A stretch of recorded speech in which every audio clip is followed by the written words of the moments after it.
ఓం నమః శివాయ. మతిహీనులై ఆకలి దప్పులతో రోడ్లపై పిచ్చివాళ్లలా తిరుగుతున్న అయినవారంటూ ఎవరూ లేని అభాగ్యులను అమ్మా నాన్న అనాథుల పుణ్యక్షేత్రానికి రప్పించుకుని వారికి పునర్జన్మ ప్రసాదిస్తున్నాడు శ్రీ పుణ్యలింగేశ్వరుడు. ఇక్కడ కొలువైన ముక్కంటీసుడు నిత్యాభిషేకాలు అందుకుంటూ రక్షణాలయానికి వస్తున్న భక్తుల మనోభీష్టాలు నెరవేర్చుతున్నాడు. భక్తుల పాలిట వెలుగులు నింపే శ్రీ పుణ్యలింగేశ్వర స్వామిని దర్శించేందుకు వచ్చిన బసవయ్య గారు, వారి కుటుంబ సభ్యులు ఈశ్వరుని సేవలో తరించారు. ముందుగా శ్రీ పుణ్యలింగేశ్వరుని సన్నిధికి చేరుకుని కుటుంబ సభ్యుల పేర్లపై గోత్రనామాలతో పూజలు చేయించుకొని శంకరుని సంపూర్ణ అనుగ్రహాన్ని పొందారు. ఈ సందర్భంగా స్వామివారికి స్వయంగా అభిషేకం చేసి ఆధ్యాత్మిక అనుభూతిని పొందారు.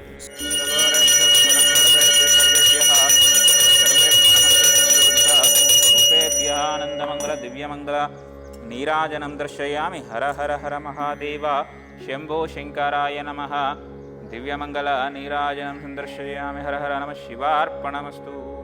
అనాథుల అన్నదానం నిమిత్తం ఏర్పాటు చేసిన హుండీలో కానుకలను మనస్ఫూర్తిగా సమర్పించారు. ఆలయంలో జరుగుతున్న హోమక్రతువులో పాల్గొని హోమఫలాలు పొందారు. శ్రీం క్లీం గ్లౌం గంగణపతే వరవరదాయ సర్వజనవశమానాయ వశమానాయ స్వాహా. కద్రుద్రాయ వ్రజేతసి మిడిష్టమాయ తవిసే ఉచేమశంతమగం హృదే స్వాహా. శివాలయ నిర్మాణంలో భాగమవ్వాలనే తపనతో భక్తులు ఆలయ నిర్మాణ పనుల వద్దకు వెళ్లి ఇటుక సాయం అందించి పుణ్యకార్యంలో పాల్గొన్నారు.